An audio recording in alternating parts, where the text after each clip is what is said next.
Re-bienvenue au podcast Inspiration. Aujourd'hui, l'épisode numéro 3, Isaïe, déjà. Ouais, ça a bien été les deux premiers. On complète notre tour de chapeau. Notre tour de chapeau, ouais. Ouais, fait que c'est ça, on est super contents. Aujourd'hui, on en avait parlé un petit peu à la fin de l'épisode 2. On avait laissé une petite porte ouverte de qui qu'on allait avoir. Finalement, on l'a eu, on est super heureux. C'est notre premier invité avec un background de sport qui est vraiment hors norme. Qui a en fait sa vie partiellement. Donc, Louis Brousseau, bienvenue. C'est là que ça se complique. Ouais. Quand j'ai invité Louis, Louis m'a dit ta carrière dans les communications, tu veux déjà qu'elle se termine. À ce moment-là, j'ai eu peur. Mais non, ça va être super le fun. Louis a tout un background de sport. Donc, on va vraiment avoir du fun. Donc, vu que toi, Isaïe, tu le connais un petit peu moins, Louis, tu veux-tu nous parler un peu de ton background de sport depuis que tu es jeune? Depuis que je suis jeune, depuis les tout débuts, dans le temps, c'était plus multisport. On faisait tous les sports. C'était bien rare qu'il y avait des spécialisations très, très, très jeunes. Fait que moi, j'étais un gars de baseball. Beaucoup de baseball. Beaucoup de hockey. Je joue au basketball. Je joue beaucoup au soccer jusqu'à temps que ça devienne conflictuel avec le baseball. On ne peut plus combiner les deux saisons ensemble parce que là, il y avait juste trop de volume. Ça se faisait pas. Puis il y avait des impératifs de voyagement qui ne marchaient pas. Fait que énormément de sports. Je joue au hockey par ma shape, puis pour toutes sortes d'autres raisons, probablement. Je joue au hockey jusqu'au junior 3A. J'ai fait un camp d'entraînement junior majeur avec les voltigeurs. Mais juste pour te dire, à un moment donné, j'ai scoré un but dans le camp d'entraînement. Puis ils sont venus me féliciter en me tapant sur la tête de même. On le voit pas à la radio, là, mais j'avais Daniel Doré, Claude Boivin et Serge Engelhardt en arrière, autour de moi, qui me félicitaient pour avoir scoré le but. J'ai comme allumé. Je me suis dit on va continuer l'école. Okay. Fait que c'est ça. J'ai cheminé pas mal dans le sport. J'ai fait beaucoup de baseball. Puis un assez haut niveau aussi. Je jouais avec des très, très, très bons athlètes. On pourra peut-être en parler tantôt si tu veux. Puis suite à ça, j'ai suivi l'hockey junior à cause de mon père, à cause de mon frère, qui est un petit peu plus jeune, qui a joué junior majeur, qui a joué jusque dans la Ligue centrale à Memphis. Il avait beaucoup de talent. J'ai déconnecté du junior. Puis je suis revenu par la force des choses quand on a formé un groupe pour essayer de sauver Voltigeur qui devait s'en aller là, à l'extérieur. Okay. Réal Breton qui achetait l'équipe pour la déménager un petit peu plus tard. Okay. Donc on a pris une chance, on s'est regroupé, on était 13 gars. Il y avait juste des gars à ce moment-là dans notre organisation. Puis on a, comme on peut dire, mis l'équipe sur la map. Puis c'est rail. Parce que moi, dans le fond, je connais Louis parce qu'il m'a coaché au hockey. Ça a été quand même un coach marquant dans ma vie parce que il y a quelques expressions qui m'ont marqué puis mais on gardera ça. Non, on peut mais c'est quand même intéressant, moi j'aimerais ça savoir. C'est un running gag comme quoi que Louis, quand on trouvait qu'on était un peu amorphe, il criait c'est mou! Genre, mais vraiment. Moi, les softs, là, je suis pas capable. Ouais, je suis incapable, ça me rentre pas dans la tête. Tu joues un sport, faut que dans le sport, là, le but, c'est d'aller chercher la foutue rondelle dans le coin, tu te bats pour aller la chercher. Faut que tu te battes pour aller la chercher. Là. Sinon, t'es pas là. Fait que là, quand c'était soft un peu, là, je lui criais ça. C'est mou! Quel niveau, ça? C'était à tombe 2B. À tombe 2B. Manteau, c'est mon capitaine. OK. Ouais. J'étais capitaine. Son père était assistant avec moi. Bon, dans le fond, on était égal. Les deux coachés ensemble. On avait bien du plaisir. Mais mais je connais aussi Louis parce que c'est un bon ami à mon père puis depuis plus longtemps que ça. Là. Fait que, Louis, je voulais que tu me parles de tes fonctions au niveau des voltigeurs. C'est un poste que tu viens de me dire qui existe plus, mais qui a été renommé. C'est ça. Dans le fond, comme au hockey dans la Ligue nationale, l'instance qui gouverne les opérations de la Ligue d'hockey junior majeur du Québec, comme dans la Ligue nationale de hockey, puis probablement comme dans la NBA et d'autres sports, c'est les gouverneurs. C'est le bureau des gouverneurs. Un gouverneur, puis ça, moi, ça fait, depuis que je suis avec les gouverneurs, les voltigeurs, ça fait 16 ans, 17 ans. Je suis gouverneur de l'équipe. Oui, parce que c'est ça qu'on se demandait avec ma mère. Je me disais, donc, il me semble que j'ai pas connu Louis sans qu'il soit ça fait longtemps. Gouverneur des voltigeurs. Ça fait vraiment longtemps. C'est arrivé un moment dans ma vie où j'avais une semaine sur deux, pas mal de temps à tuer, j'avais rien à faire, puis Voltigeur était dans le trouble. Mon ami Christian Tourigny qui avait essayé, qui tu connais aussi, qui voulait sauver l'équipe, puis avec Éric Verrier. Fait que là, on s'est comme regroupé une gang. Puis ça a comme découlé naturellement que je sois nommé gouverneur. Mon père l'avait été. Je sais pas si j'ai la face à ça ou whatever. Là, mais t'es arrivé là par hasard, genre, un peu? Ben oui, c'est okay. vraiment le même que ça s'est passé. Là, Okay. La sauvegarde des voltigeurs, là, c'est pas une intervention divine, là, mais c'est arrivé de même.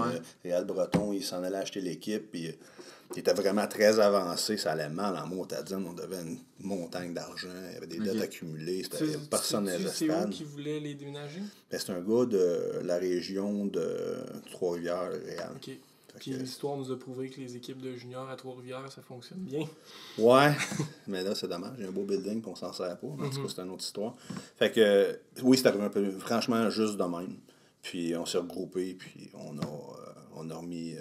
ce qui a bien aidé, c'était la première année de Crosby.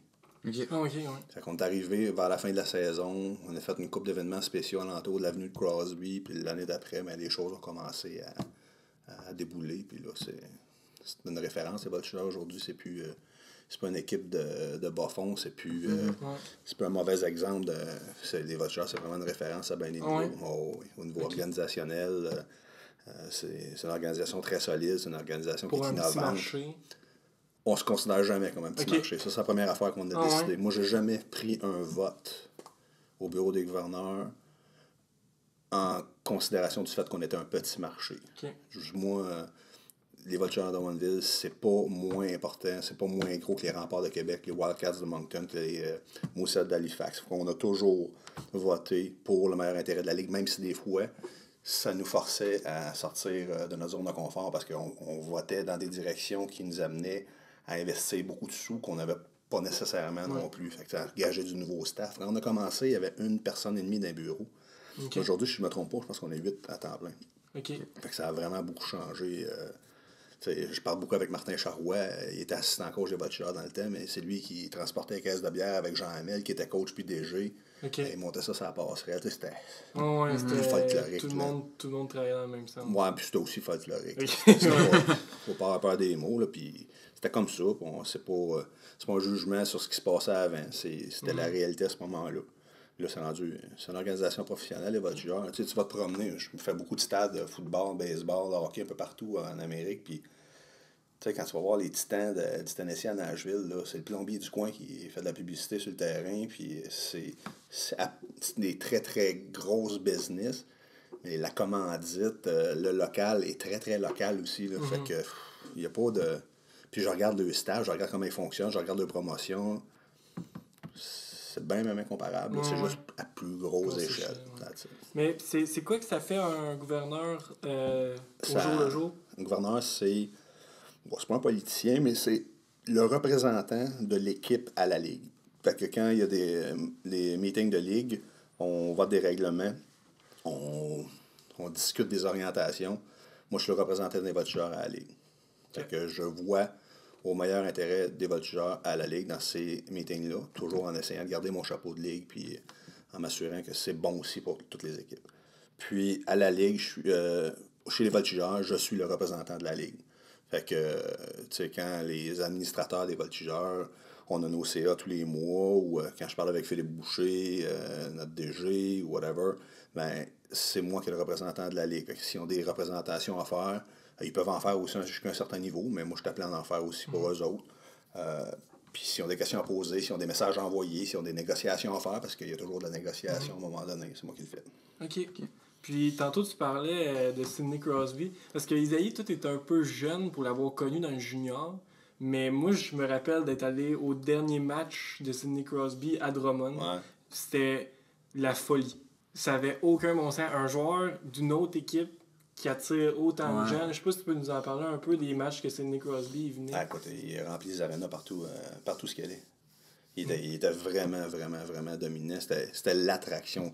T'sais, même aujourd'hui, Alexis Lafrenière, c'est plate, là, mais c'est pas aussi glamour. Il attirait beaucoup Alexis Lafrenière. Il attire encore beaucoup Alexis Lafrenière, mais Sidney Crosby, c'est une autre affaire. C'est un autre niveau. C'était le Wayne Gretzky du moment. Ouais, ça avait aucun bon sens. L'aréna était pleine. Centre Marcel Dionne, je trouve que il était un peu froid quand il y a 2000 personnes. Mais Centre Marcel Dionne, quand il y a 3500, là, je trouve que c'est spécial. L'an passé, là, avec les matchs contre Rouen-Noranda, quand les Voltigeurs étaient deuxième, puis Rouen-Noranda premier. Là. Cette game-là, c'était quelque chose. La dernière, là, celle que Moroney avait gaulé sa tête, Ouais. là, ça c'était quelque chose. Effectivement. Puis, ouais, c'est ça, Sidney Crosby, ça a été un des seuls, je pense, qui a réussi à faire ça dans la Ligue junior. Moi, Je j'ai sais vu pas si tu son te rappelles but en plus. d'Alexandre Daigle. Ah oui, il joue contre mon frère. Ok, mais est-ce qu'Alexandre Daigle, Ah tu non. pouvais comparer à Non, ça? non, Ok, non. parce que moi, j'avais déjà entendu dans un reportage à RDS sur Alexandre Daigle, comme quoi qu'Alexandre Daigle et Sidney Crosby, c'était les deux seuls qui avaient réussi à faire ça. Non? Non, je sais pas, non. Celui avant Sidney Crosby, c'est Mario Lemieux. À Mario Lemieux, ça, c'était quelque chose. Ouais, Moi, je l'ai ouais, vu au ouais. Centre Marcel-Diane, Mario Lemieux. L'Arena, était bondé. On se faisait planter.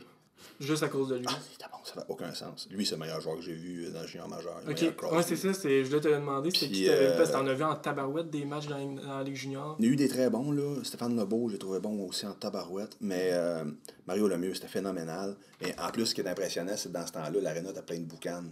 Ok. Je me rappelle des souvenirs, là. Il y avait de la boucane partout parce que les gens fumaient dans l'aréna. Ok, ouais. Au début, quand t'as dit plein de boucanes, j'étais Ouais, c'est vraiment vraiment- chaud d'avant la game. Ouais, c'est moi. ça, On ouais. est tellement... Moi, je me rappelle encore de l'avoir vu, là, tu sais, il partait avec la rondelle, puis entre la bleue puis la rouge, là, finalement, il a déjoué le défenseur. Il était grand, il était lancé, c'était facile, Ouais. il n'avait pas de l'air à patiner, on l'haïssait tout, mais il était Ouais. vraiment très bon. Puis il y avait de la boucane partout. Ok. Puis, est-ce que tu étais présent au championnat mondial U17 qu'il y a eu il y a pas longtemps de Drummond, qu'il y a eu Connor McDavid? Ah ouais, mais je l'organisais, j'étais Ok. j'étais le président de la section Drummondville de ce championnat. Ok, puis est-ce que tu as des souvenirs de Connor McDavid? Oui, puisque c'est la plus belle game qu'on a eue dans le tournoi, c'est la game Ontario.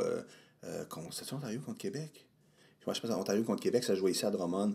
Puis ce qui m'impressionnait de McDavid à ce moment-là, on savait qu'il était rapide, là, puis qu'il était vraiment bon, c'était de voir comment, entre les oreilles puis la ligne bleue, les oreilles défensives puis la ligne bleue offensive, écoute, ça prenait 3 coups de patin puis t'as full speed. Puis il dépassait tout le monde. Il y avait une vitesse en crossover, en croisement, là. C'est impressionnant. Encore aujourd'hui, tu le vois, là, dans les highlights, c'est toujours ça. Parce que c'était un U17, puis il jouait genre à 14 ans. Ouais, Parce qu'à 15, il jouait avec les Otters de Erie dans la Ligue de l'Ontario. Ouais, il était underage. Mais il y avait, cette année-là, il y avait lui, il y avait Blad aussi qui était underage. Ok. Ouais, il y avait une Au grosse championnat équipe. mondial. Ouais, Ok. l'Ontario avait une grosse équipe, puis finalement, ils ont fait patate. Ah ouais? Ouais. Ok. Il y avait William Nylander était là. Ah, tabarouette. La Suède a gagné. Ok. Kapanen était là. Ok, La fait que c'est Finlande tous avait des une bonne joueurs équipe. qui ont joué au Centre Mercedes. Ah non, écoute, il y avait pas c'était pas juste des pieds de céleri, il y avait Ok. des méchants joueurs de hockey. Là. Il y en a-tu au Québec que tu te rappelles? Le Québec avait pas une grosse équipe. Là, je m'aime pas. J'ai pas de mémoire. Ah, pour ça. c'est Non, pas je m'en grave. souviens pas. Ok. Mais ça m'a pas frappé. Mais fait quand que même, non. là, Nylander, avec Blad, McDavid. McDavid, c'est Hey, bon. L'Ontario, il n'y avait pas d'alcool aussi. Il y avait Braden Point. Ok. Tu Nick Petan était là. Ah non, il y avait des joueurs de hockey. Là. Ok. Une bonne équipe. Là. sais, quand. Ça, j'avais hâte d'aborder ce sujet-là avec toi. Tu sais, tantôt, tu parlais d'athlètes que tu as admirés, puis vu qu'on s'est côtoyés beaucoup dans les années, mettons, fin des années 2000, début 2010 avec les Voltigeurs, je sais qu'on a beaucoup aimé les deux Dimitri Kulikov. Kulikov, pour vous mettre en contexte, c'est un des bons joueurs que j'ai vu avec les Voltigeurs de Drummondville. C'est le meilleur défenseur. Il y a eu Patrice Brisebois qui était très très bon, mais le meilleur défenseur de l'histoire de Voltigeurs, c'est selon moi, sans aucun doute, Dimitri Kulikov. Parce que Dimitri Kulikov était le corps arrière des Voltigeurs lors de leur conquête de la Coupe du Président en 2009. Puis, tu veux-tu me parler un peu de Dimitri Kulikov? Parce que je sais que tu l'adorais vraiment au moment qu'il jouait. Puis, parce que quand il a été choisi, pense comme... Il a été choisi, je vais vous le dire, je l'ai noté. Il a été choisi 14e dans la Ligue nationale en première ronde, ce qui est quand même excellent, mais qui a une carrière quand même assez... Je dirais pas modeste, mais modeste. Pas à la hauteur de mes attentes. Ça fait juste prouver qu'il faut que tu sois vraiment bon pour être bon dans la Ligue nationale. Faut vraiment que tu sois... Les bons joueurs dans la Ligue nationale sont vraiment, vraiment meilleurs que les autres parce que il était bon en tabarouette. Ah oui, il était trop fort. Ça n'avait pas de bon sens. Il y avait toute une shot. C'est William Dion cette année, il vient de battre son record de buts à la défense pour une recrue. Puis ils ont le même âge. Non, William a 18, Dimitri avait 17. Ouais, parce que C'est il a William, joué son nom? il a joué un an, Dimitri Kulikov. Ouais, mais c'est un C'est late. Jacob Dion. Jacob Dion, excuse. C'est un late, puis excuse Jacob. Euh, c'est un late Dimitri, fait qu'il a été drafté cette année-là. Il jouait sur son 18 ans. Fait que non, ils ont le même âge. Puis, écoute, Jacob, il est bon, là. Ouais. Mais Dimitri Kulikov, il était bon en tabarouette. Ouais. Il dominait la game. On l'a vu au camp d'entraînement, je me rappelle, ou la première game de la saison, quelque chose de genre, on jouait Est-ce que contre ça, c'est un Rouen. choix que vous aviez fait en Europe? Ouais, c'est dans le repêchage européen, c'était notre premier choix. Il y avait eu Voinov qui avait été repêché par Moncton Ouais. avant nous autres. Qui a eu une carrière qui s'est finie abruptement. Par sa faute. Ouais. Ouais, il était un peu innocent. C'était un défenseur des Kings qui était vraiment bon, mais il a comme battu sa femme. Je Ouais, pense. c'est ça. Ah, ok, ouais.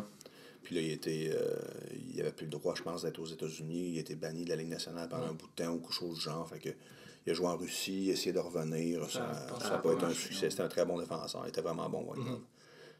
Il était clairement le numéro 1, Voinov, à ce temps-là. Parce que je pense que la Ligue du Québec avait le premier choix européen cette année-là. Fait que Moncton a piqué un. Après ça, il y a eu l'Ontario ou l'Ouest, dans l'ordre ou dans le désordre. Puis après ça, nous, on revenait, je pense, 4e. Puis c'est là qu'on a pris Kulikov. Ok, il était 4e au choix. overall. Parce que c'est ça, je sais pas si tu es familier avec ça, mais le repêchage européen dans la Ligue junior majeure, c'est que ça se fait avec toutes les équipes de la Ligue canadienne. Les 60. C'est ça. Fait que vu qu'il y a 60 équipes avec la Ligue de l'Ontario et la Ligue de l'Ouest, ben, mettons, la plus poche équipe de la Ligue junior du Québec choisit premier, après la moins bonne de l'Ontario, après la moins bonne de l'Ouest, après... Puis l'année d'après, on alterne. Fait qu'aux 3 ans, c'est la Ligue du Québec qui a le premier choix. Ok. overall. Fait que c'est ça. Fait que vous aviez choisi Kulikov. Est-ce que vous vous doutiez du joyau que vous aviez en main? Ben là, il faudrait que tu parles avec Dom Ricard Ok. là-dessus, parce que c'est vraiment Dom Ricard puis André Ruel qui ont fait des démarches à ce Ok. niveau-là. Il y avait espoir qu'il soit bon, mais tu sais jamais, tu sais, regarde, quand on a repêché Palate, on savait qu'il revenait d'une mononucléose de mémoire, c'est ça qu'il avait eu l'année d'avant, fait qu'il n'y avait pas eu une grosse saison. Puis quand il est venu chez nous la première année, je me souviens même qu'il y avait eu des petites discussions, savoir on le garde dessus pour l'année prochaine. Finalement, qui a été repêché dans la Ligue explosé. nationale. Il a... Il était repêché en 7e ronde par Tampa Ouais. Bay, puis il a Maintenant explosé. qu'il joue- Ouais, Maintenant, il fait 50 points à peu près Ouais, par c'est un saison. super attaquant, un genre de Dano. Ok. Dano avec plus de skill offensif, tant qu'à moi. Là. Mais dans une équipe qui est il y a tellement de Boosté. profondeur là-bas que il y a moins de temps de glace de qualité que Dano a. Là, parce que s'il jouait le même temps de glace que Dano à Montréal, il ferait plus de points. Ça. Ouais. Fait que c'est ça. Oui, il savait qu'il était bon, mais c'est toujours... c'est toujours 25 cents que tu flippes là, Ouais. dessus. C'est pas facile lors de repêcher. Tu en parleras à Trevor Timmons. là. Ouais, c'est ça. Ouais. Même Mais- au Québec, c'est pas facile. On sait pas comment les jeunes vont devenir. C'est un gros C'est challenge. jeune là, à repêcher à 15 ans, mais souvent les joueurs de l'Europe arrivent à 17 par exemple. Ouais, puis on arrivent repêche pas à 17-18. Ouais. Ouais. Puis comment que ça fonctionne quand on repêche en Europe? Avez-vous des dépisteurs qui vont les voir jouer? Certaines équipes ont des dépisteurs. C'est plus par des... Ouais, on a des dépisteurs, mais c'est des contacts qu'on a là-bas. Ok. Ils sont plus à la pige. Puis ça veut pas nécessairement dire qu'ils travaillent juste pour une équipe aussi. Ok. Ils travaillent pour plusieurs équipes, bien souvent. Puis on a des contacts privilégiés, on a des filières privilégiées. Regarde ce qui s'est passé à Halifax depuis une couple d'années. Eux autres, ils ont une filière, ils ont une personne en qui ils ont entièrement confiance là-bas, puis qu'il leur a amené des super joueurs de hockey. Là, Ferg, Halifax, ça n'a pas de bon sens. Ils ont eu Ehlers, Martin Ferk, ils ont celui qui a été repêché, Ischier. Ischier, Jakob Voracek. Ouais, Lui, il est un peu plus vieux, mais... Ça vient tout du même gars. Ah ouais. Ouais. Fait que, à un moment donné, ça devient une question de relation, une question de confiance. Là, parce que repêcher, c'est d'être capable de voir le talent, projeter le talent, le développement. Ça, c'est l'art. C'est facile de voir qu'un joueur est bon aujourd'hui, mais dans un autre niveau, il va être capable de se développer, il va être capable. On peut-tu projeter son développement? Puis ça, c'est l'art. OK. Puis il y en a qui l'ont, il y en a qui l'ont moins. OK. Fait que, lui, clairement, dans ces années-là, il l'avait. OK. Il y avait toutes sortes de choses aussi qui faisaient en sorte que à ce moment-là, tu pouvais aussi échanger les choix Dans la Ligue canadienne de hockey, on était capable d'échanger les choix repêchage européens. Ce qu'on n'est plus capable de faire. Fait que souvent, à Halifax, allait chercher des choix très, très, très bien placés en faisant des échanges avec des équipes qui étaient en bas de classement, même si eux autres étaient en haut de classement. Ça leur a aussi donné... Tu sais, à un moment donné, quand tu repêches les 5-6 premiers, les probabilités que tu repêches un meilleur joueur sont pas mal plus grandes. Fait que eux autres, ils ont été capables de tirer avantage de ça. Puis justement, j'enchaîne, vu qu'on parle de Dmitry Kulikov, qui a été un grand joueur dans la conquête de la Coupe du Président des Voltigeurs. L'entraîneur à ce moment-là, c'était Guy Boucher. Puis Guy Boucher, que c'est lui que je voulais vraiment que tu viennes nous parler aujourd'hui, parce que je sais que tu as vraiment une grande admiration pour cet entraîneur-là. Veux-tu me parler un peu de comment que ça a commencé avec Guy Boucher, l'histoire avec les Voltigeurs, pourquoi que... Je peux te parler de ça du début, parce que j'étais assis avec lui, avec Dom Ricard, puis avec André Ruel. Je sais pas s'il y en avait un autre avec nous autres, quand on a passé Guy en entrevue. C'était, à ce moment-là, je travaillais chez Forest Beck, puis c'était dans notre salle de conférence. Puis on avait aussi interviewé... qui qu'on avait interviewé? Claude Bouchard. Et ça avait été spectaculaire. C'est l'entrevue, à un certain niveau, l'entrevue la plus spectaculaire que j'ai vue dans ma vie. Parce que, Claude, c'est un gars coloré, c'est un gars qui s'emporte, c'est un gars qui est passionné. Fait que, en entrevue, là, à un moment donné, là, la passion embarque. Il était craqué. Ça avait été vraiment le fun. Parce que Guy Boucher, lui, il était assistant adjoint à Rimouski. Oui, il venait de ce coin-là. Puis là, on l'a passé en entrevue. C'est l'entrevue qui m'a... Là, dans toute ma vie, là, on a passé pas mal d'entrevues, soit pour le hockey ou juste pour le travail. Là. Puis ce gars-là, en entrevue, il m'a scié 2 jambes. Non, écoute, c'était... En sortant de là, c'était sûr que c'était lui le coach. Non, c'était sûr. Il n'y avait aucun doute. Parce que c'est ça qu'on faisait des petites recherches, Isaïe et moi, hier, puis on a vu qu'il y avait une maîtrise en psychologie sportive. Ça doit aider pas mal. Ouais, c'est ça, quand il vient les entrevues. Ouais, ça l'aide. C'est ce qui l'a mis sur la map, tant qu'à moi. C'est ce qui a fait qu'il a connu des succès là, extraordinaires dans le junior. Malheureusement, je pense que c'est ce qui fait aussi que dans la Ligue nationale, la grosse différence entre les deux, c'est que les joueurs dans le junior, ils sont pas arrivés. Ils aspirent à devenir des professionnels. Fait que ils sont plus malléables, ils sont plus ouverts. Alors que les joueurs dans la Ligue nationale, je te dis pas qu'ils sont fermés totalement, puis je te dis pas qu'ils veulent pas progresser, mais il y en a quand même une bonne gang dans ton équipe qui sont arrivés. Puis en plus, ils sont devenus chacun de ces gars-là est une PME maintenant. Le salaire, c'est le chiffre d'affaires de business. Là. Donc, je pense que la façon que Guy a de faire avancer les gars, de faire développer les gars, de faire comprendre aux gars le concept d'équipe, puis ses stratégies qui sont innovantes, puis ses systèmes de jeu qui sont innovants. À un moment donné, je pense que les gars, la chaîne à débarque, les gars, à ce niveau-là, j'ai l'impression que c'est plus difficile pour lui d'être capable d'aller chercher sa magie. Parce qu'écoute, il y a eu des super succès. Là. Ouais, c'est ça je regardais là, quand il est arrivé à Tampa. Parce que dans le fond, il a fait 3 saisons avec les. Il a fait 2 saisons avec les Voltigeurs. Attends, je vais juste confirmer. La première saison, on a fini. Il a fait 3 saisons avec les Voltigeurs. La première saison, on a fini dernier au classement de la Ligue canadienne de hockey. On avait des jeunes joueurs, très très jeunes joueurs, comme Marc-Olivier Vachon. Capitaine à vie des Voltigeurs, Gabriel Dumont, on avait des super bons jeunes joueurs de hockey. Charles Landry, Philippe Lefebvre, notre premier choix cette année-là. Puis l'année d'après, on a tout gagné. On est passé de 0 à meilleure équipe au Canada. Ouais, c'est ça, vous avez le record de la plus grande différence de points. Je sais pas si ça tient encore, ça. En tout cas, la banderole était là. Elle est encore là, hein. Elle était là il y a de cela. On avait un 7-47. Si on n'avait pas été malade cette année-là en finale puis à Coupe Memorial, il n'y a aucune raison. Je suis convaincu qu'on aurait gagné, mais on n'était pas malade, on était détruits. On n'avait plus de joueurs. Parce que moi, je me rappelle, je sais pas, tu moi, j'ai suivi cette année-là. L'année d'avant, puis c'est là que j'ai commencé vraiment à suivre les Voltigeurs. Si tu faisais venir quelqu'un qui était vraiment dans le secret des dieux avec toutes les blessures, Danny Massé était brisé de partout. Je pense qu'il y avait une injection de cortisone. Oui, puis il bloquait des shots parce qu'il sentait rien. Rien d'eau, il y avait 2 épaules scrap. Gabriel Dumont, il avait mal partout.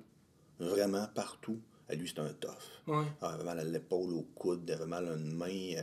Gabriel Dumont qui a été repêché par le Canadien. Lui, c'est un vrai. Lui, c'est vraiment un vrai. Parce que lui, je me rappelle qu'à 16 ans, il se faisait rappeler par les Voltigeurs. Il était comme trop fort, mais son père voulait pas qu'il vienne jouer. Je me rappelle pas. Mais c'était une histoire comme ça, parce qu'il faisait vraiment clairement le niveau pour le club. C'est un travaillant, ça. Mais on avait vraiment toute une équipe. Fait que cette année-là, c'est la meilleure édition des Voltigeurs. Puis on essaie de rebâtir ça. On pensait 54 proche l'année victoires, passée. Puis 10 défaites cette année-là. 4 défaites en prolongation, ça n'a aucun Mais pour revenir à Guy, là, c'est un gars qui... il est vraiment révolutionnaire dans son approche, dans sa façon de gérer les jeunes, de les amener à se dépasser, de les amener à accepter des concepts franchement révolutionnaires. Il est quand même arrivé avec des systèmes de jeu qui détonnaient des autres. Il est toujours une coche en avant des autres à ce niveau-là. Puis tu le vois là, quand il fait des reportages, puis il fait des interventions à RDS. Le monde alentour de lui l'écoute, le regarde, puis c'est une bébite. Là. Il est passionné, il ne vit que pour son sport. Pour moi, dans le junior, c'est lui qui se rapprochait le plus de ce que tu vois dans le sport professionnel où les coachs, ils se lèvent le matin, ils se couchent le soir, ils ne font que ça, ne vivent que ça. Ils sont tout le temps là-dedans et plus. Ça en était tout un. Lui. Puis, il a réussi à amener cette équipe-là à croire que, ces jeunes-là à croire qu'ils étaient vraiment, vraiment, vraiment d'un autre niveau. On a dominé. Ouais. Parce que moi, je me rappelle que j'avais lu quelque chose sur Guy Boucher qui disait qu'il avait fait faire des fausses coupes du président aux joueurs dans une activité de bricolage. Puis après, à chaque pratique, quand il organisait un petit mini-tournoi, il faisait pratiquer à célébrer avec la Coupe Stanley, faire des tours de glace, il les obligeait à faire ça pour qu'ils s'habituent au moment. Exactement. Ouais.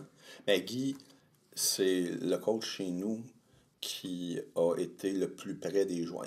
Guy apportait une attention particulière à chacun des joueurs. Et chacun des joueurs, il s'organisait pour savoir ou pour essayer de comprendre comment il était pour réagir dans telle situation pour être capable d'aller chercher le meilleur de ces gars-là. Fait qu'il y avait une façon d'intervenir avec chacun des individus qui était individuelle, qui était unique à eux autres, qui était particulière à eux autres. Ça demande du temps. Ouais. Puis ça demande des compétences. De là, sa formation, il l'a probablement aidé, qu'il l'aide probablement encore. Mais il y avait vraiment ce souci-là de l'individu, puis de faire en sorte d'aller chercher le meilleur de chacun des individus dans son concept d'équipe.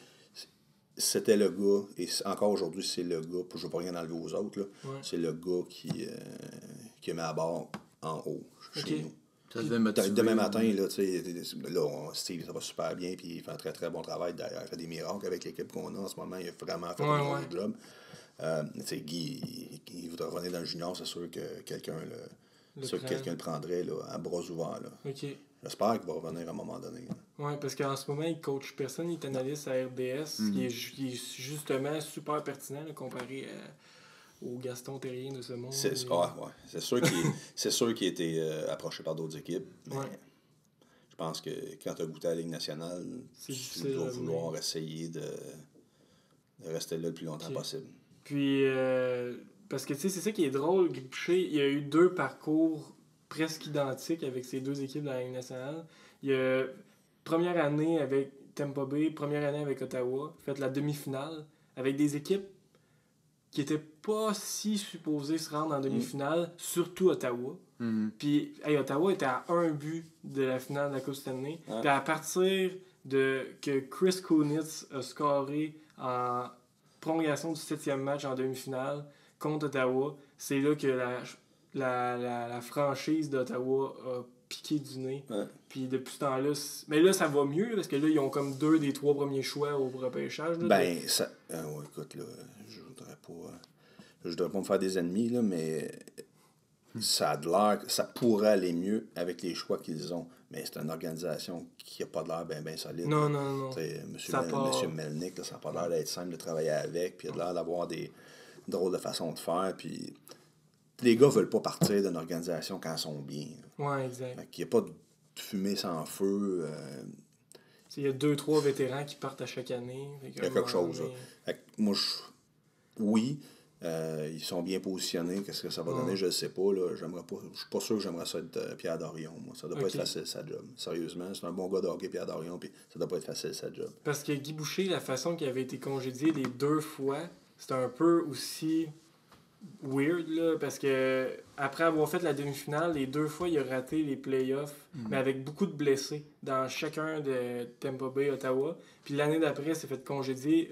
Tampa Bay, c'était en début de saison, puis Ottawa, c'était en fin de saison, alors il était éliminé des séries, il restait comme 10 matchs. C'est complètement absurde, ce congédiement-là, mais ça a témoigné un peu de la rigueur des sénateurs d'Ottawa. Ouais, mais je sais pas.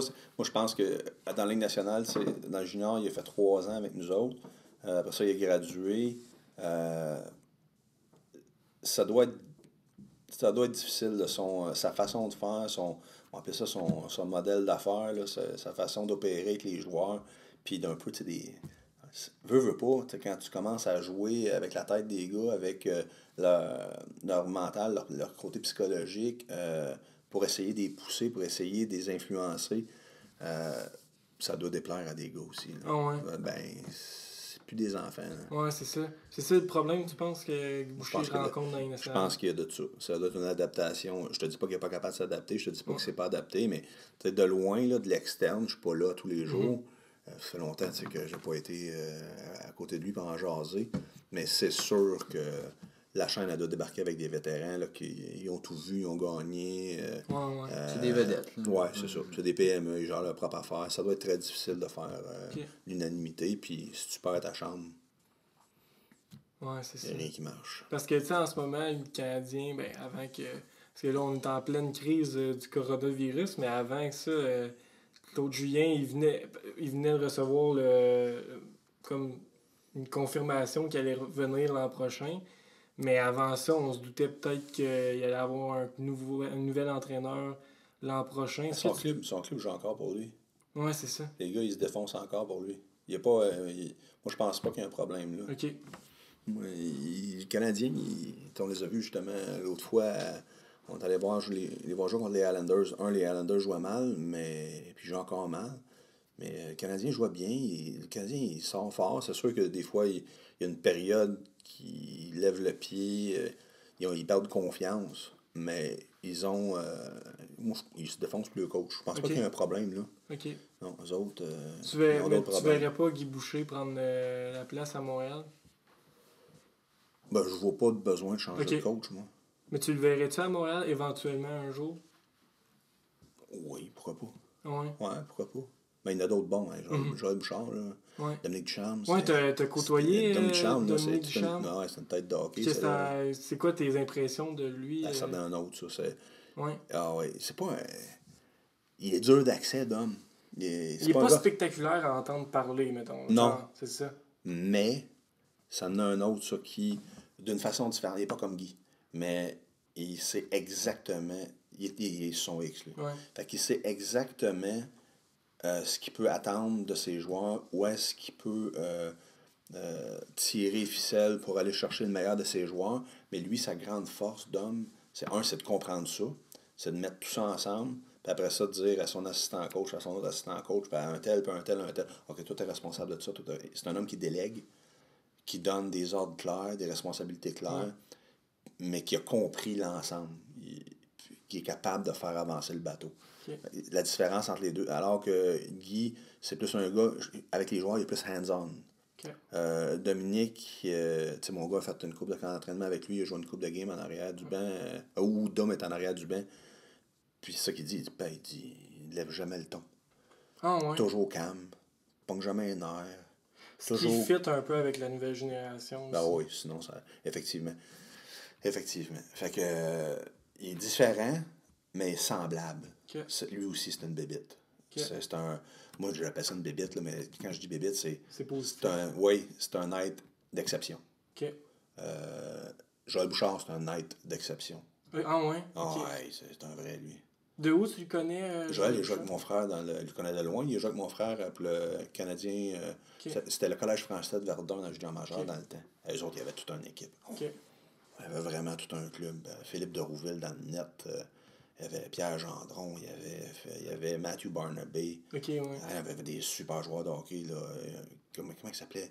Il y en avait un qui était à la défense, qui était repêché en première ronde par les Blackhawks de Chicago. Laflamme, Christian Laflamme. OK. Puis Joël, c'était un très très bon défenseur. Il glissait sur la glace. Il avait une glisse. Là. Il voyait la game. Là. Puis Joël, c'est un intense, c'est un passionné, c'est un impliqué. Il ressemble un peu à Guy dans ce sens-là. Puis ça en est un, ça, lui, est à sa place là, en ce moment. Oui, vraiment. C'est sûr qu'il fait un bon travail pour Laval, mais est-ce qu'il va être capable de transposer ça quand ils vont vouloir l'amener dans la Ligue nationale? J'espère qu'il va aller dans la Ligue nationale. Je souhaite parce que ça en est tout un, ça. Des bons gars de hockey. Oui, je pense que les Canadiens commencent à être entourés de bonnes personnes avec Dominique Ducharme, Joël Bouchard. Il va juste falloir qu'ils se mettent à repêcher comme il faut. Oui. Pour en parler en tout, si tu veux, pas de problème, j'ai des opinions là-dessus. Vas-y, c'est quoi? Je comprends pas leur patente. Marc Bergevin, là, 9 fois sur 10, quand il fait un échange, il vole l'autre équipe. Oui, ça c'est... Puis 9 fois sur 10, le joueur qu'ils vont chercher, il a une grande qualité, il a un hockey sense. Okay. Philippe Danault, ça a un hockey sense. Ouais. Il est capable de toujours bien se positionner, bien anticiper. Thomas Tatar, ça a du hockey sense. Ils ont tous du hockey sense. Ils ont tous quelque chose ils sont capables de bien évaluer le joueur de hockey dans la Ligue nationale. Clairement, le head scout, ou le scout, c'est-à-dire pro, qui va voir ces games-là, c'est-tu Bergevin, c'est-tu d'autres, c'est une équipe, clairement, ils sont capables de bien analyser ce qui se passe là, puis d'aller chercher les meilleurs joueurs ailleurs, ou ce qui va fitter le mieux à Montréal pour un bon prix. Ils sont pas capables de le faire au niveau amateur. Okay. Puis pour moi, l'art est là. L'art, tu sais, de voir que le gars, il est bon aujourd'hui. Et tout le monde sait que Lafrenière, c'est un super joueur de hockey, que Rossi à Ottawa, c'est un super joueur de hockey, que c'est quoi l'autre, là? Byfield, whatever. Ouais, Byfield, il y a Stutzel de l'Allemagne, il y a Drisdale. OK, mais ça va être qui, là? Il faut que tu sois capable de projeter, encore une fois, l'art est là, de projeter lequel va être le meilleur ou lequel va être capable dans la Ligue nationale d'augmenter son niveau de jeu pour être capable de continuer à dominer. Ça, clairement, à date, ils ne sont pas capables de le faire. Je me dis, s'ils sont capables de le faire au niveau pro, ils ne sont pas capables de le faire au niveau amateur, on pourrait-tu prendre les gars du pro et essayer de les amener dans le scouting amateur? Il me semble, encore une fois, j'étais à l'extérieur, mais il y a quelque chose qui manque là. Parce que quand tu parles de joueurs qui vont chercher avec le hockey sense, on a de la misère avec nos jeunes. Le seul jeune qui semble vraiment bien s'acclimater, c'est Nick Suzuki. Il vient pas de l'organisation du Canadien. C'est pas sa plus grande qualité. Le hockey sense. Ouais, c'est ça que je m'en ai dire. C'est hockey sense, ça n'a aucun bon sens. Ce gars-là, je l'ai vu jouer live. Là. C'est encore plus impressionnant live qu'à la TV. Fait qu'il y a quelqu'un qui fait. Il y a quelqu'un à quelque part au niveau pro scouting qui est capable de voir ça. Alors, si on n'est pas capable de le transférer, ce know-how-là au junior scouting, écoute, c'est tellement important. Prends ce gars-là puis mets-le dans le junior. Travailler 80 heures.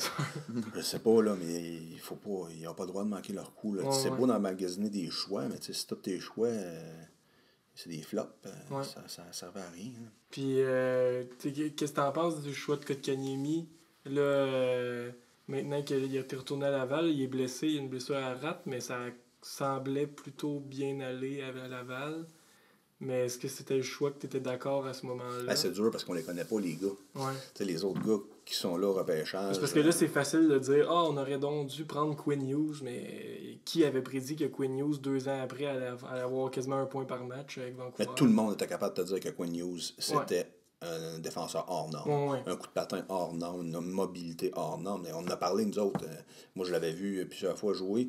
Puis on en parlait dans notre draft de pool de hockey avec des gens qui connaissent. Puis on l'a pris. On l'a pris, puis écoute, il nous a pas déçus. Là. Des fois, on fait des gambles que ça marche pas, mais c'était sûr que Quinn Hughes, 50 points, 60 points, peut-être pas. Oui, c'est sûr. Mais qui serait un défenseur dominant qui ferait des points dans la Ligue nationale, c'était clair. Justement, dans notre pool à nous, lui qui l'a, c'est notre dernier invité, c'est Kevin, qui a Quinn Hughes. Ah, c'est tout un patineur, ça. Puis, c'est ça, là, tu me parlais de bébite. Puis, là, on va changer pas mal de sujets, mais tantôt, tu as dit que tu étais quelqu'un qui avait fait beaucoup de sport, dont le baseball. Ouais. Puis là, tu as 2 grosse anecdote, personne à nous parler de baseball. J'aimerais ça que tu nous en parles. Le premier que tu m'as parlé, quand on s'est parlé pour le podcast cette semaine, tu me parlais d'un coach qui a transformé une équipe locale à une équipe carrément élite. Ben, dans le fond, dans mon cheminement au baseball, dans l'intercité, là, de Moustique à Bantam, on se faisait tout le temps planter par Sherbrooke. Sherbrooke était... Il y avait nous autres qui étaient deuxième, et Sherbrooke était d'une autre ligue. Il était dominant. Okay. C'est Yvon Lachance qui coachait ça. C'était le père d'un des joueurs. Un professeur d'éducation physique, un gradué de l'Université de Sherbrooke en est dû. Puis... rendu Bantam aux sélections pour les championnats provinciaux, c'était la région qui représentait... Il y a une équipe qui représentait la région. Ils ont commencé à m'inclure dans leur groupe. J'étais le gars de Drummond. Il y avait moi, puis il y avait un gars de Richmond, Jeffrey Leroux, qui ont été amenés avec eux autres dans le Bantam pour aller faire les championnats provinciaux. Évidemment, on a planté tout le monde. Après ça est venue la première année du réseau Midget 3 au baseball. Là, j'ai joué avec l'équipe de Sherbrooke, Midget 3. Fait que j'étais allé vivre à Sherbrooke chez ma tante pendant tout l'été. On est allé en Floride, la première fois que ça se passait, ces affaires-là. Puis on avait un club Midget 3, on était tous des underage. Là, je sais pas si on était des bantams, je m'en souviens plus. On était tous des midgets de première année. Mais c'est sûr qu'on était au best des best, on était tous des premières années. Il n'y a pas de deuxième année. Cette année-là, le Baseball Canada avait décidé de tenir les championnats canadiens midget à Sherbrooke. Fait que toutes les provinces étaient représentées. Puis nous autres, on a été demandés à jouer comme étant l'équipe hôtesse. Il y avait une équipe du Québec. Fait que tous les meilleurs joueurs du Québec avaient fait une équipe. Puis nous autres, on était l'équipe de Sherbrooke. On est allé chercher 3 joueurs dans notre réseau. Un gars de Québec, un gars de Longueuil, 2 gars de Longueuil. C'est tellement qu'on a complété. C'était notre équipe locale, là, des gars de Sherbrooke à 90%, 95%. Moi, un gars de Granby, un gars de Richmond qui complétait l'équipe. Et ces gars-là. Fait qu'on était une équipe locale, Midget 3, tous des underage. La seule équipe qui nous a battus, c'est l'équipe Québec. Ils nous ont battu 2-1 la deuxième game du tournoi ou la troisième game. Mais c'était pas grave, c'est un round robin. Toutes les autres équipes, on les a complètement massacrées. À la finale, on a gagné quelque chose comme 17-5 contre l'Ontario. Le stade Amédérois à Sherbrooke. Je sais pas si tu connais. C'est où? Beau stade de baseball à côté de l'autre bord de la rue Terril, où il y a le palais des sports de Sherbrooke, de hockey. Le stade était plein, des gros poteaux de lumière, était plein de monde. Je me suis volé ma calotte quand on a gagné, c'était la folie. Ouais. Mais je t'amène là parce que dans ce temps-là, la visualisation sportive, là, quand on était jeune, on avait 15 ans, c'était à peu près inexistant. En tout cas, à notre niveau, là, ça n'existait pas. Mais c'était Yvon-là, ça en était un autre bébite, ça. Et il nous avait préparé pour le championnat canadien. On avait fait un camp d'entraînement spécial pendant la saison. Ça avait duré 3 semaines intensives. Puis, à chaque jour, il nous faisait faire de la visualisation. On le faisait parce qu'on le suivait. Puis, il nous faisait faire de la visualisation. À chaque jour, il nous faisait avancer dans notre préparation, dans notre championnat, dans l'évolution du processus. Pour en arriver à un moment donné dans notre tête, on gagnait. Okay. On gagnait et on soulevait la coupe.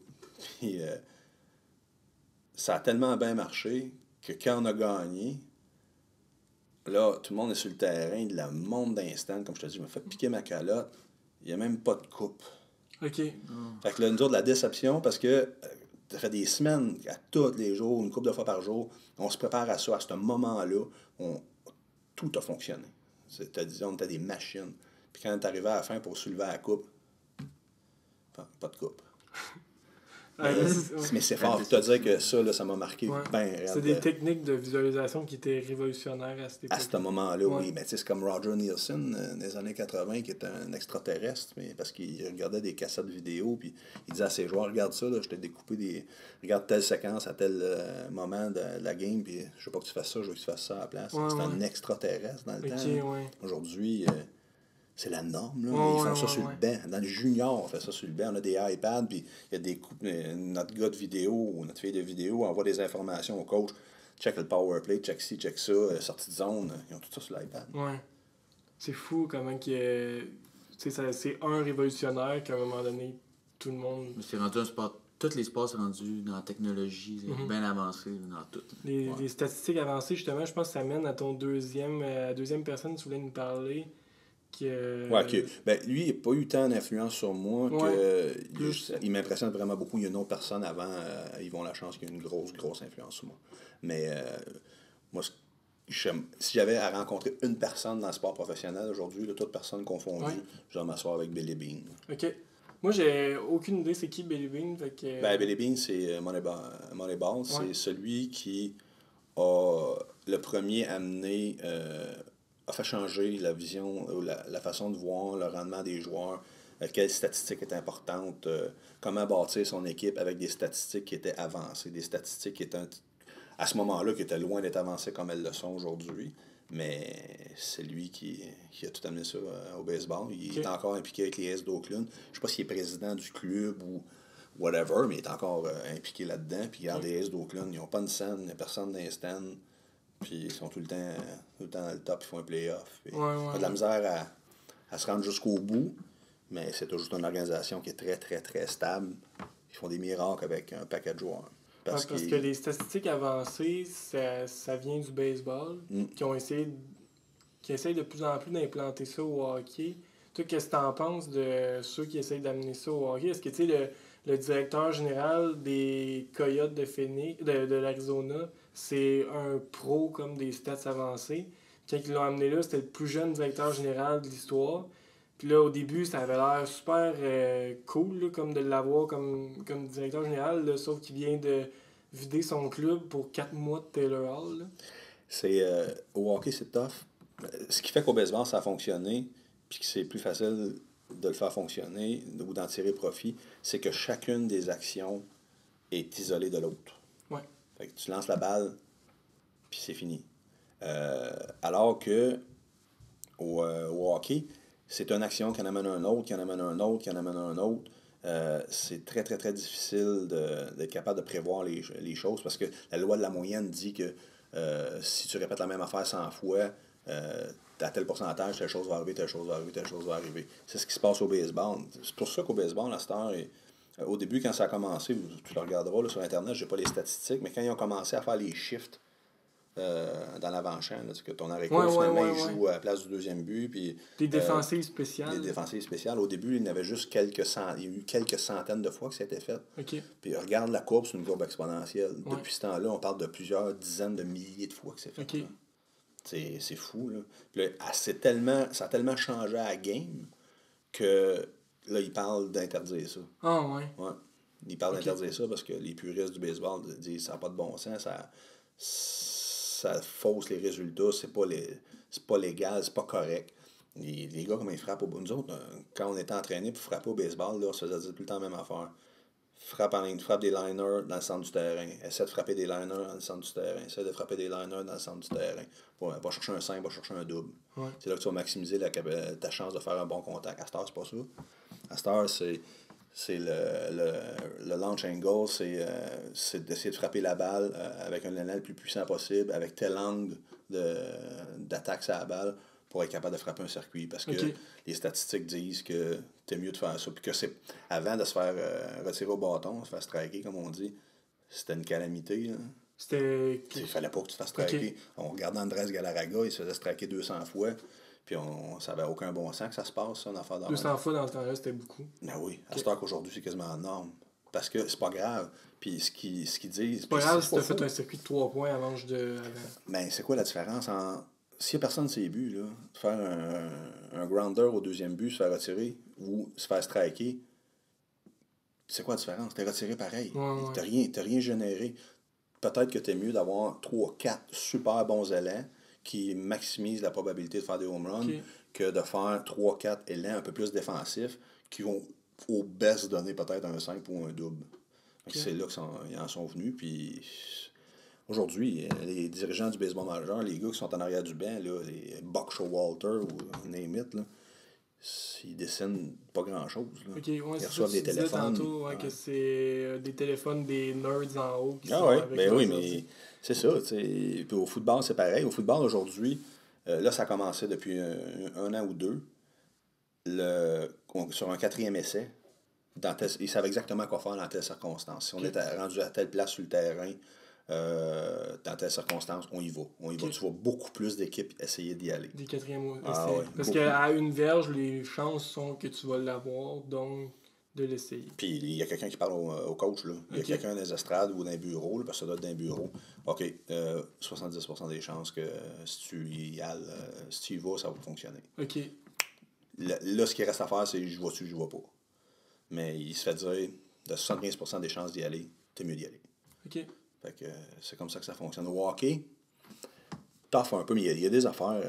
Il y a des affaires qui sont analysables, qui sont projetables, qui sont de façon statistique ou de façon au niveau de la probabilité qu'on doit être capable d'analyser. Puis il y a beaucoup de travail qui est fait en ce sens-là en ce moment. La Ligue nationale, avant longtemps, je pense qu'ils ont des jours où ils vont avoir des puces dans le chandail. Ouais. Ils vont avoir une puce dans la POC.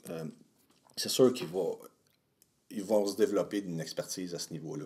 Mais c'est difficile parce que c'est un jeu d'erreur qui n'arrête pas.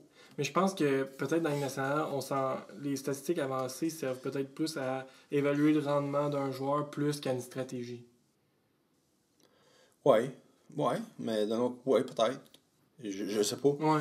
Mais tu sais, on est dans l'histoire des statistiques avancées, on est vraiment au début. Là, en tout cas, moi, je peux te dire une affaire. Si ça avait existé quand j'avais votre âge, c'est sûr que je me serais aligné dans quelque chose qui ressemble à ça. OK. D'être capable de travailler professionnellement dans le monde du sport sans avoir le talent pour être le sportif. Ouais. Regarde, Vince, j'aurais aimé ça. Ouais. C'est super. Puis en plus, tu es capable de faire maintenant des bacs en gestion pour administration sportive, ce qui n'existait pas dans le temps. Il y a des belles possibilités pour les jeunes aujourd'hui. C'est des belles années. Oui, mais c'est vraiment intéressant de t'entendre, d'avoir une opinion de ce bord-là. T'sais, on n'est pas tant deux gars de baseball. Non, pas du tout. C'est ça, fait que de savoir que moi j'avais aucune idée là, qu'il y avait des calls des dirigeants en haut qui appellent les coachs. Justement, au prochain podcast, on risque de parler de baseball aussi. Fait que ça va être encore plus intéressant de continuer sur cette veine-là. On passerait peut-être à notre petit segment actualité. C'est impossible de passer une heure aujourd'hui à te parler sans parler du coronavirus. Je pense qu'on enregistre ça aujourd'hui. On a le fils à Louis qui est avec nous aujourd'hui puis qui fait des signes, qui est content d'avoir 2 semaines de congé. Là. On vient d'avoir la nouvelle depuis hier. Donc, qu'est-ce que tu en penses des mesures qui ont été prises? Est-ce que tu penses que la saison elle va se terminer? Laquelle? Tout en général, toutes les ligues, moi, sont... Ça va être difficile. À un moment donné, tu peux pas. À moins que, vu que c'est exceptionnel, que ça leur dérange pas de jouer jusqu'au mois de juillet, la saison, mais il faut que les gars ils se reposent aussi. T'sais, à date, même une saison normale se termine à Saint-Jean ou un peu après à Saint-Jean, à la fin du mois de juin. Il faut que les gars soient capables de récupérer aussi après. Je pense que dans la Ligue nationale, j'ai l'impression qu'ils doivent déjà se pencher sur un calendrier de play-off. Oui, je pense qu'ils vont arrêter la saison là. Puis qu'ils vont commencer les play-offs, soit de façon standard ou d'une autre façon pour donner peut-être plus de chance aux équipes qui sont vraiment borderline, qui aspiraient encore à faire les séries, mais qui ne le font pas, leur donner une chance de peut-être se qualifier dans un genre de tournoi à ronde. Parce que c'est difficile, parce que c'est pas toutes les équipes qui ont joué le même nombre de matchs. Non, c'est sûr. Ça va être tout un casse-tête. C'est tout un casse-tête, effectivement. Mais tu sais, toi, Isaïe, qui est un gars de basket, le mouvement s'est initié surtout avec la NBA. Je sais pas si tu vas en parler un peu. Ça va être un peu pareil, je pense, que le hockey, mettons, parce que les saisons, ils concordent un peu. Ouais. Tous les matchs sont en même temps, puis ça finit en même temps. Puis, mettons, juste dans l'Ouest, toutes les équipes, il y a au moins 4 équipes en dessous de la 8e position qui sont encore capables de faire facilement les séries. Ouais. Fait que moi, d'après moi, aussi, ça va faire ça, ou les joueurs, ça leur dérange pas, puis il y a mieux que le monde. En tout cas, c'est ça qu'ils disent. Hein. Moi, d'après moi, ça va être comme la LNH ou... Mais la NBA, c'est... De tous les sports professionnels, c'est le sport qui est en plus forte croissance financièrement, au niveau viewership, au niveau code d'écoute, au niveau couverture mondiale, la NBA, c'est un monstre, puis ça va devenir un encore plus gros monstre. C'est les leaders. C'est vraiment les leaders. Fait que ça me surprend pas que. Tu sais, le hockey, moi, je suis toujours à New York, là, je travaille à New York. Puis j'entends jamais parler de hockey. Okay. Jamais. Jamais. Je suis à Sirius, là, moi j'écoute beaucoup Mad Dog, la section 82 là, sur Sirius. Il parle jamais de hockey. Okay. Mais il parle de football, il parle de baseball. Pourtant, ils ont les Rangers, qui est peut-être l'équipe qui est comme. Qui est considérée dans les équipes les plus stables dans la Ligue nationale, puis pourtant, ils n'en parlent pas là. Si vous voulez avoir du fan, je ne sais pas si vous le connaissez, là, mais Mad Dog Russo, là, c'est un gars de Long Island là, qui a une 60aine d'années. Lui, ça n'est un autre bébite. Là, et, il doit être. Il y a certainement quelque chose dans sa caboche qui ne tourne pas comme nous autres. Il faut que tu te fasses à son ton, il faut que tu t'habitues à son ton. Mais ses connaissances sur le sport, là, c'est l'enfer. Lui, il anime son émission de 3h à 6h tous les jours de la semaine. On écoute ça. Moi, je me couche avec ça. Je m'endors avec ça. Et c'est extraordinaire ce qui se passe là. Vraiment, vraiment hot. Puis là, on avait oublié un petit peu. Tu veux te parler de Jean-François Houle, qui est quelque chose qui est une inspiration un peu plus personnelle pour toi. Je sais que tu voulais m'en parler. Veux-tu nous en parler? Parce que Jean-François Houle, pour moi, c'est l'oncle à ma blonde. Mais pour Isaïe... Non, moi je le connais. Genre... Ok, toi tu le connais. Moi je l'ai côtoyé un peu l'année passée à la commission scolaire, le commissaire puis tout. Là. Okay. Moi, Jean-François, c'était mon coach de baseball de Moustique jusqu'à Bantam. Puis il est un petit peu plus âgé que moi. Je ne sais pas quel âge il a exactement, mais il doit avoir 7-8 ans de plus que moi. Puis il m'a coaché, comme je te disais, à Moustique, comme je vous disais, de Moustique à Bantam jusqu'à temps que j'ai joué pour Sherbrooke. Puis il est... puis ça me touche beaucoup de parler de lui parce qu'en plus, en ce moment, il est très malade puis il combat une maladie très grave. Puis je suis sûr qu'il va trouver une façon de s'en sortir. Mais lui était, pour moi, à cet âge-là, là, c'est quoi l'âge? C'est 9 ans, c'est 10 ans, c'est 11 ans, c'est 12 ans. Il a fait en sorte que ma passion pour le sport s'est développée.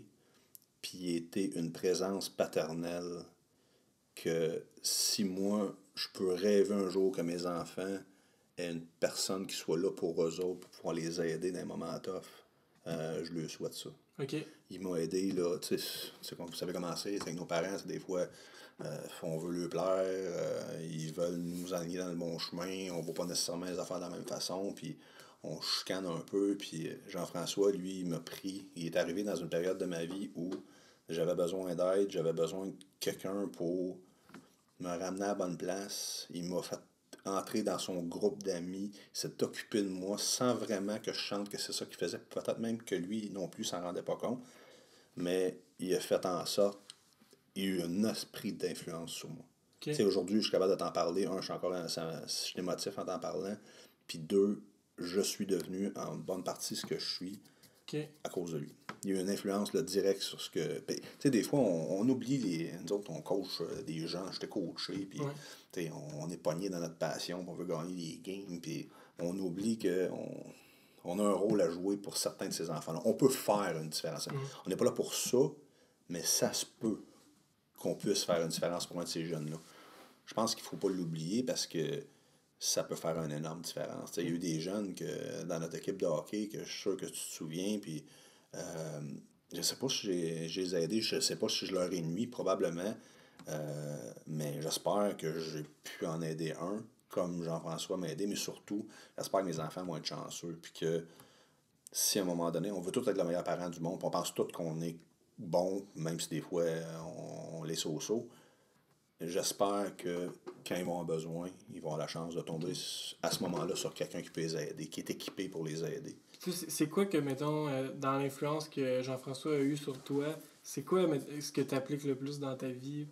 Ben c'est là que ça... Moi, j'étais hyper colérique. OK. J'étais pas gérable. J'étais au hockey, à cet âge-là, j'étais vraiment très bon. J'étais vraiment très bon. Mais j'étais absolument ingérable. Ah ouais? Ah ouais, j'étais quelqu'un, j'avais un mauvais caractère, puis J'avais de la misère à canaliser mes émotions, puis il m'a beaucoup aidé. Hein. Mon autre coach au hockey, M. Tardif, Gilles Tardif, qui est décédé aujourd'hui, lui aussi, il m'avait beaucoup aidé. Okay. Lui, j'ai été coupé du Pee-Wee 2A, juste parce que je n'étais pas gérable. Okay. Puis il m'a pris, puis pas super que ça, lui, puis il m'a occupé de moi, puis un bon monsieur, un bon vivant, puis il me ramassait par le cou, puis tough love un peu, mais je me rappelle encore aujourd'hui. Ouais, c'est je vois sa fille à l'aréna, Voltigeur, puis on s'en parle encore, fait que, puis il m'avait pris sur son aile. C'est important.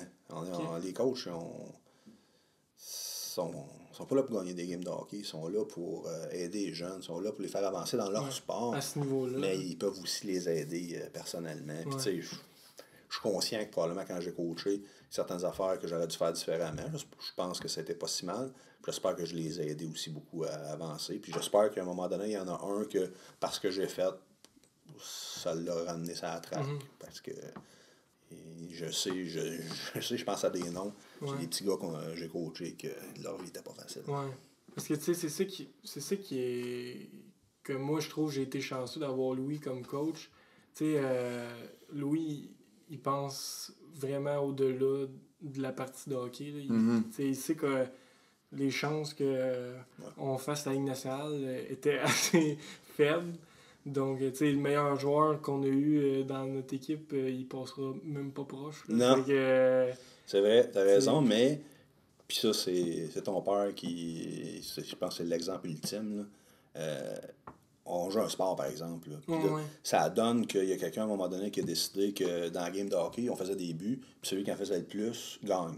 Le fun de gagner. Ouais. On a le droit de vouloir gagner. On a le droit de vouloir être compétitif.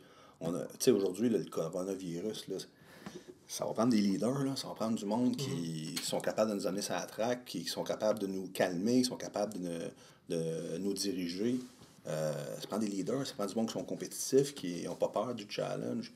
Mais le sport amène ça. Moi, ça m'a amené ça. Là. Aujourd'hui, le sport, ce que ça m'a apporté de plus, c'est d'être capable d'interagir avec les gens, mais c'est d'être capable d'opérer dans la compétition. Quand c'est tough, quand ça va pas bien, quand tu as le vent dans la face, de jamais oublier qu'il y a quelque chose au bout. On va finir sur le dernier sujet qui est notre question un peu, qui va controverser un peu. Mais je pense que ça va être correct. J'aimerais ça savoir. Tu vas t'en sortir. Ouais, je pense que tu vas t'en sortir. Je pense que ça va être correct. Mais j'aimerais ça savoir, parce que là, c'est un sujet qui était vraiment dans l'actualité avant toute cette histoire-là d'épidémie. Je te vois venir. Est-ce que tu es en faveur du retrait des bagarres dans la Ligue junior majeure du Québec? Est-ce que c'était la question que tu attendais? Oui, exactement. Ça me surprend pas. Ouais. C'était une grande question. Bon, il y en a plus. Oui, c'est ça. C'est vraiment, avec la réglementation qu'on a implantée, il y en a plus. Ou il y en a très, très, très peu. Tu sais, tout le monde parle, ouais, mais c'est des mineurs. Des jeunes de 16-17 ans qui se battent dans notre ligue, là. Puis il y a un gars de 20 ans qui se bat avec un 16 ans, ça se voit quasiment plus, ça. Puis des batteurs planifiés, à peu près pas non plus. Il y a une culture où c'est acceptable au hockey, ça ne l'est pas ailleurs. C'est dur à faire changer. La seule affaire qui me fait hésiter, parce que, tu sais, moi, de se taper sa gueule au hockey, je pense pas que c'est nécessaire. Ouais. À la base, je pense pas que c'est nécessaire. Il y a deux choses, en fait, qui me font hésiter. C'est, malheureusement, la gestion des punitions de la game par les arbitres. Je suis pas sûr qu'ils sont équipés. On va rester poli, là. Je suis pas sûr qu'ils sont équipés pour faire ça. Puis ça, c'est la première chose. Les arbitres, là, ils font pas ça à temps plein. Ils ont tous des jobs, ils ont toutes des vies. Nous autres, on est meilleurs au Québec parce qu'on est le niveau de hockey le plus élevé, le calibre de hockey le plus élevé dans la province. Puis, tu sais, des fois, c'est très inégal. Même des Maritimes jusqu'à ici, c'est pas la même game pantoute qui est arbitrée. Fait que ça me dérange. Okay. Ce qui me dérange aussi, c'est que tout le monde dit mais regarde, au football, ça se rentre dedans, mais ça se bat pas. Ouais, au football, là, ils vont pas plus vite qu'ils courent, puis ils n'ont pas un arme dans les mains. Ouais. Au hockey, ils vont au moins 2 fois, sinon 3 fois, sinon 4 fois. Ils vont à une vitesse folle en patinant aujourd'hui, donc ils peuvent avoir des contacts très, très, très sévères, puis ils ont une arme dans les mains, puis il y en a qui sont assez tata qui l'utilisent. Ouais. La possibilité ou la menace qu'il y ait quelqu'un qui peut régler le problème en t'accrochant, puis c'est encore... Je te dirais qu'il y a encore beaucoup d'organisations, beaucoup de gens dans le hockey qui pensent que c'est encore nécessaire. Je suis ambivalent, je suis pas sûr. Okay. Mais, tu sais, mon gars joue au hockey. Jacob, le plus vieux, il jouait au hockey encore tout récemment. Qui se battent, j'aurais pas été bien fier. Ouais. Puis dans la Ligue nationale, ton opinion change-tu? Il n'y a rien à faire avec ça. C'est un sport professionnel, c'est des adultes. Laissez-les tranquilles. Ah, ouais. Ah, laissez-les tranquilles. OK. Ils vont gérer leurs patentes, ils vont gérer leurs affaires. Tu sais, à un moment donné, Matthew Tkachuk, il y a quelqu'un, il va falloir qu'il dise qu'il faut que ça arrête. OK. C'est le fun d'être intense, c'est le fun d'être un brasseur de M, puis il a tout un talent en plus, c'en est un vrai. Ouais. Mais à un moment, il dépasse les bandes tout le temps, puis il est dangereux. À un moment donné, il y en a un qui va l'accrocher. Il y en a un que Zach Cassian, il a comme essayé de dire. Ouais, mais on va voir là, on sait pas ce que ça va mais ça donner. se peut que tu pognes si la saison, je pense que si la saison arrêtait en ce moment, il jouait contre. Un contre l'autre. Et où ça aurait... Ouais, mais moi, le sport professionnel, c'est des professionnels, c'est des adultes, ils sont consentants. Quand même qu'on voudrait leur dire, mettez un full face parce que vous pouvez vous casser les dents, c'est leur vie. Là. Ouais. Ils jouent avec leur argent, ils jouent avec leur carrière. Pour ma part, laissez-les faire leurs affaires. Dans le junior, c'est différent, ils sont sous notre responsabilité. Ouais. Là, tout le monde parle, là, le calendrier dans le junior, comment on va faire ça pour les playoffs. Mais ce qui est encore plus important, c'est qu'il faut qu'on s'assure que quand ils vont revenir chez nous, ils vont pouvoir commencer à aller à l'école, puis il va falloir qu'ils finissent le cours. Il faut qu'on soit capable de leur permettre de... Ils vont avoir une session condensée, ça va être plus compliqué. Et une saison condensée. Fait que, tu sais, il faut que ça fasse partie de l'équation, sinon on n'est pas conséquent dans ce qu'on fait. On développe des joueurs de hockey, mais on sait bien que la plupart, ils vont travailler comme vous autres sur le marché du travail, puis il faut qu'il y ait l'école. Ouais. Toi, tu en penses quoi des bagarres? Je pense que c'est comme on a dit, ils sont en train de s'enlever graduellement. Tu sais, il me semble que ça se battait quand même plus souvent dans la ligue. Là, ouais. Mais ça s'enlève tout seul à cette heure. Fait que on peut laisser le règlement là, puis regarde. Ben moi, ce que je proposerais, c'est sûr, c'est qu'on augmente les pénalités. C'est que si tu te bats, quand les conséquences, ils vont être encore plus grandes. OK, comme... Ben là, en ce moment, il n'y a pas de suspension automatique pour une bagarre, mais si tu te bats 10 fois pendant la saison, la 11e fois, tu as une suspension automatique. Non, ramenons ça à 5 fois, ramenons ça à 3 fois, ramenons ça à 2 fois, je m'en fous. Et rendons la bagarre une anecdote, quelque chose qui est vraiment pas exceptionnel, exactement. Puis que si ça devient récurrent, puis la récurrence, c'est quoi? C'est-tu 2 fois, c'est-tu 3 fois? On pénalise tout de suite, on sort de la game, puis on lui donne un match de suspension. Comme ça, ben, c'est sûr que ça va rester dans des cadres qui sont vraiment contrôlables.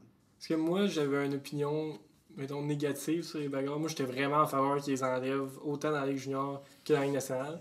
Puis là, avec ton opinion, on dirait que ça me fait pencher du fait que, surtout dans la Ligue nationale, peut-être les laisser vivre, puis de...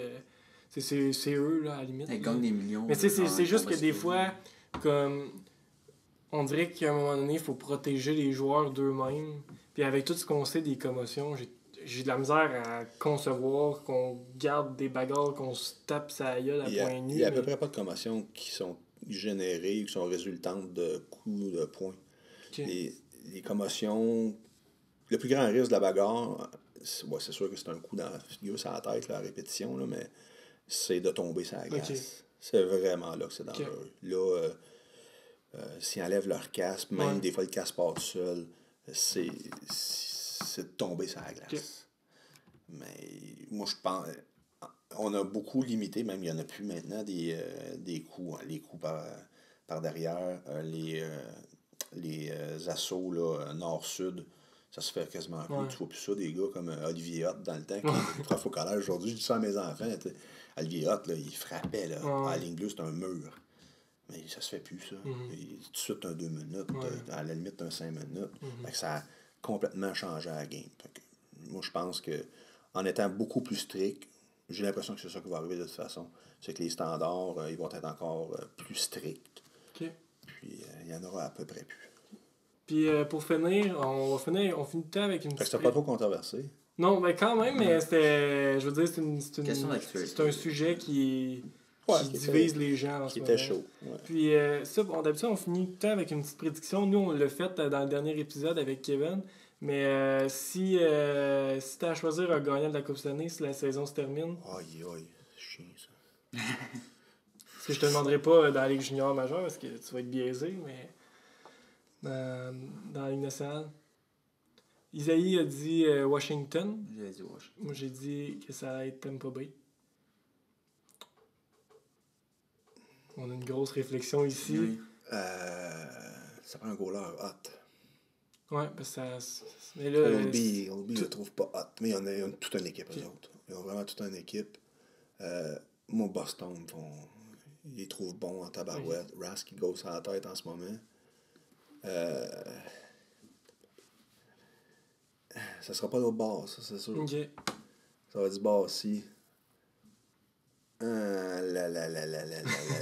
C'est vraiment une bonne question. Ok. C'est tough dans ce côté-là. Tampa Bay, une méchante équipe. J'ai envie de te dire que j'aime bien John Cooper en plus. Ok. Et le DG, c'est un solide. Julien Brisebois. Julien Brisebois. Moi, je dirais pour Tampa Bay. Ok. Bon, ben, on Mais va. je devrait gagez faire pas une votre charte. maison Ouais, c'est ça. là-dessus. On devrait s'accrocher une charte, on écrit les noms Ouais. avec les équipes. Et on Et on voit à la va- fin, ben, ouais. s'il y en a. En fait. Ouais, gagez. Ouais, c'est ça. Mettez pas votre maison là-dessus. Non, non, non. Ni Bon, à la ben. C'est ça qui conclut le podcast. Merci Louis de s'être prêté au Pas trop jeu. pénible? Ah non, ça a Non, été c'était super super le fun. intéressant, Hey, j'ai ouais. l'impression qu'on a rien dit du podcast, mais c'était vraiment le fun. Je dois parler trop. Je pense que les gens vont vraiment aimer cet épisode-là. Puis pour vrai, là, pour avoir eu un invité de la sorte au 3e épisode, on est vraiment chanceux. Je suis rien, là, moi, ça me fait plaisir. Ah non, ben, Ça peut vous aider, mais ça me pour- fait vraiment plaisir. pour nous, on a vraiment eu du fun. Je sais pas Ouais. pour toi, Isaïe, Ben oui, tu certainement. connaissais un peu moins Louis. Ouais, c'était super intéressant pour vrai. Ça fait plaisir. Parce que quand Otto m'a parlé de ta job, j'avais jamais entendu ça. Ouais. Puis là, Effectivement, c'est dur à saisir, c'est quoi un gouverneur, là, mais... Good, fait que, encore une fois, nos Twitter vont être dans la description YouTube. Même chose pour Instagram. Les liens aussi pour la page Facebook et Instagram du podcast. Sinon, on se revoit la semaine prochaine. On va parler de baseball. Parce que là, la saison était supposée de commencer. C'est pour ça qu'on avait booké cette personne-là. Mais pareil, il va nous parler de baseball. De toute façon, il y a plein de sujets chauds avec le baseball, Ouais, le c'est retour vrai. des expos, tout ça, la garde partagée. Les Astros. Oh oui, les Astros. Hey, merci, on est sûr qu'on va en parler au prochain épisode. Fait qu'encore une fois, merci Zaï. 3e épisode, ça avance. yes, on continue. Fait que, c'est À ça. 15 centièmes. Ouais, c'est ça. Le 100e, ouais, on est aux 2 semaines. Fait qu'on va en avoir 26 après un an. Fait que ça va prendre 4 ans. Non, on va sûrement augmenter le rythme. Sur ce, on vous dit à dans 2 semaines. Puis merci d'être encore là. Yes, ciao.